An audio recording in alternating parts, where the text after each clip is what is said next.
The East African crude oil pipeline, often called the world's longest heated pipeline, has faced significant backlash from activists over potential environmental risks.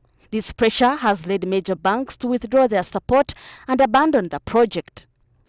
And recently, I'm not telling any secret, it was in the media that many bankers, under the pressure of environmentalists and maybe behind the scene politics, are against this project. That's why we are fighting like beasts, not against people, against any pretension or potential hiccup that might happen, and everybody will come and point finger to ECOP.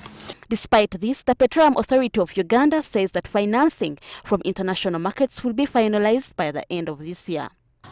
Specifically, the East African crude oil pipeline is funded through a combination of debt and equity, meaning that the shareholders of the project, who are Total, CNOOC, UNOC, and TPDC, they make up ECOP Limited, will fund the equity part, and then the other part will be funded through debt, that is loans from the international markets.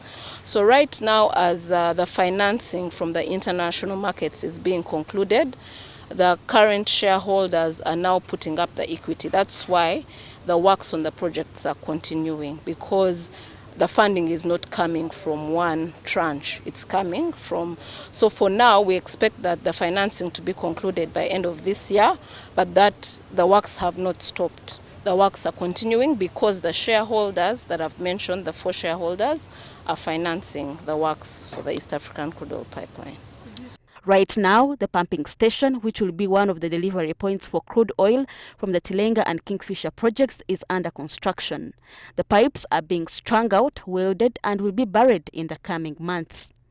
Here what you see is the pipe is being welded and stringed, and then later we'll have the ditching and the pipeline will be laid in the ground. And you can also see the topsoil is stockpiled along the route, and eventually when the pipeline is buried, that topsoil will be replaced and the area, the right-of-way, will be restored back to normal. ECOP is designed to have a maximum capacity of 246,000 barrels of oil per day. Of its total length, the first 296 kilometers of the 24-inch insulated pipeline runs through Uganda, while the remaining 1,147 kilometers extends into Tanzania. The entire pipeline will be buried with its top positioned 1 meter beneath the surface. Rana Habwe, NTV Business.